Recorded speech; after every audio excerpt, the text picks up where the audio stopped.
छठा अध्याय। पहली 3 आयतों में लिखा है, इसलिए आओ मसीह की शिक्षा की आरंभ की बातों को छोड़कर हम सिद्धता की ओर बढ़ते जाएं और मरे हुए कामों से मन फिराने और परमेश्वर पर विश्वास करने और बपतिस्मा और हाथ रखने और मरे हुओं के जी उठने और अंतिम न्याय की शिक्षा रूपी नेव फिर से न डालें। और यदि परमेश्वर चाहे तो हम यही करेंगे।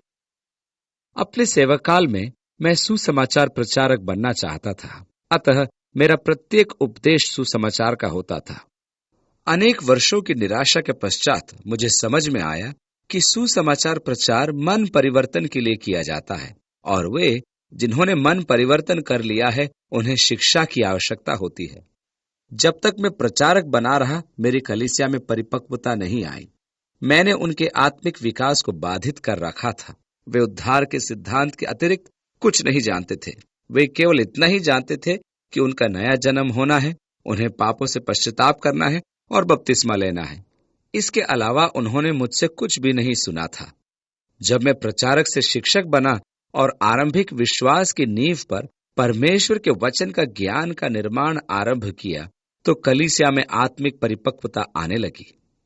4 आयत से आगे लिखा है, क्योंकि जिन्होंने एक बार ज्योति पाई और जो स्वर्गीय वरदान का स्वाद चख चुके हैं और पवित्र आत्मा के भागी हो गए हैं और परमेश्वर के उत्तम वचन का और आने वाले युग की सामर्थ का स्वाद चख चुके हैं, यदि वे भटक जाएं तो उन्हें मन फिराव के लिए नया बनना अनहोना है, क्योंकि वे परमेश्वर के पुत्र को अपने लिए फिर क्रूस पर चढ़ाते हैं और प्रगट में उस पर कलंक लगाते हैं। बाइबल का यह संदर्भ शैतान द्वारा प्रयोग में लिया जाता है। वो बाइबल का अनुचित व्याख्या का प्रेमी है। वह हव्वा के पास भी परमेश्वर के वचन को लेकर गया था और यीशु के पास भी धर्मशास्त्र का उद्धरण लेकर पहुंचा था। वो परमेश्वर के वचन का अर्थ ही परिवर्तित कर देता है।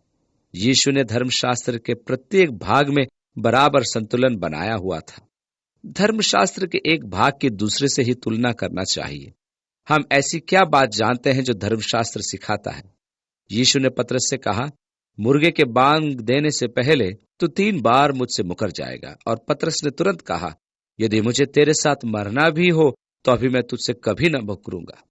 और जब मुर्गे ने बांग दी तो यीशु ने पतरस की ओर देखा। पतरस को यीशु का कथन स्मरण आया और उसने आंसू बहाकर पश्चाताप किया। उसे क्षमादान प्राप्त हुआ। वह आरंभिक कलीसिया का अगुवा तथा स्तंभ बना।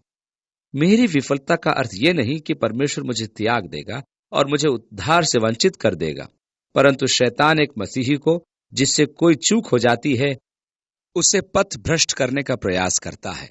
उसका भय रखने वालों के लिए परमेश्वर की अनुकंपा आकाश से भी महान है। इस प्रकार शैतान मनुष्यों को निराश करके परमेश्वर से दूर कर देता है।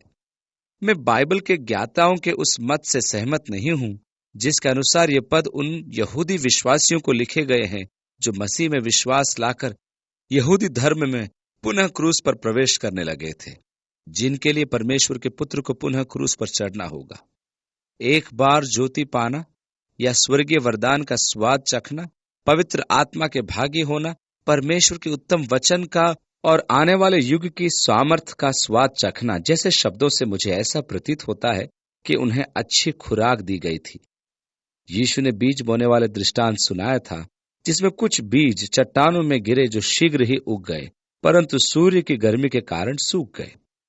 पद 6 में इसी वर्ग के विश्वासी होते हैं जिनमें तुरंत उत्साह उत्पन्न हो जाता है, परंतु उनके जड़ें गहरी नहीं हैं। विशेष परिस्थितियों में उनका विश्वास मर जाता है। समस्या तो यह है कि उन्हें मन फिराव के लिए नया बनाना अनहोना होता है। मैं स्वीकार करता हूं कि मैं इसका अर्थ नहीं निकाल सकता। मैं मात्र इतना जानता हूं कि यीशु के कथनानुसार जो भी उसके पास आएगा उसका बहिष्कार नहीं किया जाएगा। संभवतः यह पद उनके लिए है जिनके हृदय कठोर हैं, जो पश्चाताप नहीं करना चाहते, जो पुनः यीशु के पास आना नहीं चाहते हैं। और 7वीं और 8वीं आयतों में लिखा है, क्योंकि जो भूमि वर्षा के पानी को जो उस पर बार बार पड़ता है पी पी कर जिन लोगों के लिए वह ज्योति बोई जाती है, उनके काम का साग पात उपजाती है, वह परमेश्वर से आशीष पाती है। पर यदि वह झाड़ी और ऊंट कटारे उगाती है तो निकम्मी और श्रापित होने पर है और उसका अंत जलाया जाना है। अच्छी फसल आशीष का कारण होती है और झाड़ी झंकार जलाने के लिए होती है। उसी प्रकार एक विश्वासी भी आशीष या श्राप के फल को पाता है।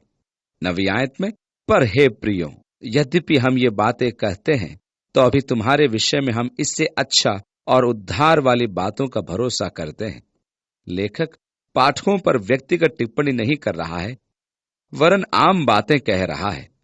9वीं और 10वीं आयतों में, हम ये बातें कहते हैं और उद्धार वाली बातों का भरोसा करते हैं, क्योंकि परमेश्वर अन्यायी नहीं कि तुम्हारे काम और उस प्रेम को भूल जाए जो तुमने उसके नाम के लिए इस रीति से दिखाया कि पवित्र लोगों की सेवा की और कर भी रहे हो। कहने का अर्थ यह है कि समस्त विफलताओं और अपरिपक्वता के उपरांत भी परमेश्वर एक विश्वासी को, जिसे वह अपनी संतान मानता है, कभी नहीं भूलता। 11वें पद में, पर हम बहुत चाहते हैं कि तुम में से हर एक जन अंत तक पूरी आशा के लिए ऐसा ही प्रयत्न करते रहो। पूरी आशा बड़े ही गौरव की बात है। इसमें कोई संदेह, कोई प्रश्न, कोई पाप का भय नहीं। ये यीशु की बातों में अनंत सुरक्षा का आश्वासन है। 12वीं आयत में, ताकि तुम आलसी न हो जाओ, वरन उनका अनुकरण करो जो विश्वास और धीरज के द्वारा प्रतिज्ञाओं के वारिस होते हैं। ये पद एक में स्फूर्ति और जोश उत्पन्न करती है कि वह परमेश्वर की बातों में अधिकाधिक व्यस्त हो जाए। परमेश्वर ने वचन दिया कि वह हमारी आवश्यकताओं की पूर्ति करेगा। वे सभी प्रतिज्ञाएं पूरी होंगी जो परमेश्वर ने हमें दी हैं। कुछ मसीहियों के घर में छोटा बक्सा होता है, जिसमें से एक प्रतिज्ञा को निकालकर वो देखते हैं और परमेश्वर की आशीष पाते हैं। हम परमेश्वर की प्रतिज्ञाओं का दावा नहीं करते। विषम परिस्थितियों में व निराशा की अवस्थाओं में, कठिन समयों में हमें उन प्रतिज्ञाओं पर आश्रित होना चाहिए। प्रतिज्ञाओं पर आश्रित रहने के लिए विश्वास और धीरज की आवश्यकता होती है। वे जो परमेश्वर के पास आना चाहते हैं, उन्हें बड़े धीरज धरने की आवश्यकता होती है। वे जो प्रभु के पास आते हैं, उन्हें पहले तो ये विश्वास करना होगा कि परमेश्वर है, उसके बाद यह कि वह अपनी प्रतिज्ञाओं को पूरा करता है। दूसरा गुण जो एक विश्वासी में होना है, वह है धीरज, क्योंकि प्रार्थनाओं का उत्तर कभी कभी देरी से प्राप्त होता है। यही विश्वास की कसौटी है। प्रतिज्ञा पर विश्वास करके धैर्य से परमेश्वर की प्रतिज्ञा की पूर्ति की प्रतीक्षा करें। परमेश्वर की प्रतिज्ञाएं विश्वास योग्य एवं निर्भर करने योग्य हैं। 13 और 14 में आगे लिखा है, और परमेश्वर ने इब्राहिम को प्रतिज्ञा देते समय जब शपथ खाने के लिए किसी को अपने से बढ़ा न पाया, तो अपनी ही शपथ खाकर कहा कि मैं सचमुच तुझे अब बहुत आशीष दूंगा और तेरी संतान को बढ़ाता जाऊंगा। इब्राहिम ने प्रतिज्ञा की 35 वर्ष प्रतीक्षा की थी, परंतु हम परमेश्वर के समय की सीमा में बंध जाते हैं। हर एक असंभव मानवीय परिस्थिति के उपरांत भी परमेश्वर ने अब्राहम को दी हुई प्रतिज्ञा पूरी की। जब परमेश्वर परिदृश्य में प्रवेश करता है तो असंभव का उन्मूलन हो जाता है, क्योंकि परमेश्वर के लिए न तो कोई कार्य कठिन है और न ही कोई असंभव। परमेश्वर पर बल डालने का अवरोध उत्पन्न करने वाला कोई कारक नहीं है। कठिनाई का परिणाम ज्ञात करने के लिए कर्ता की क्षमता का मूल्यांकन करना आवश्यक है।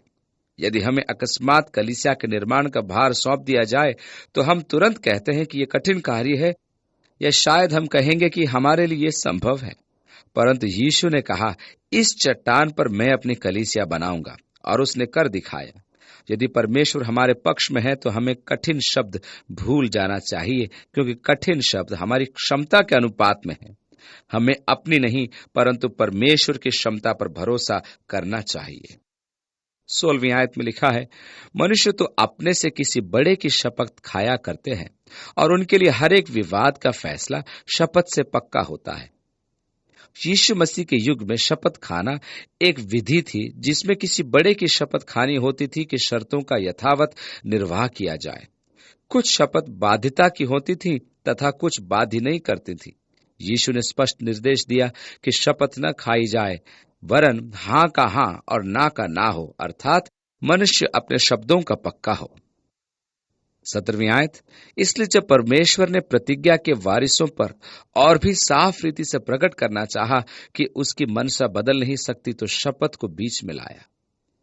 परमेश्वर प्रतिज्ञा करके पीछे नहीं हटता, वह हमें दिखाना चाहता है कि वह कभी नहीं बदलता। और 18वीं आयत में, ताकि दो बेबदल बातों के द्वारा जिनके विषय में परमेश्वर का झूठा ठहरना अनहोना है, दृढ़ता से हमारा ढांढस बन जाए, जो शरण लेने को इसलिए दौड़े हैं कि उस आशा को जो सामने रखी हुई है प्राप्त करें।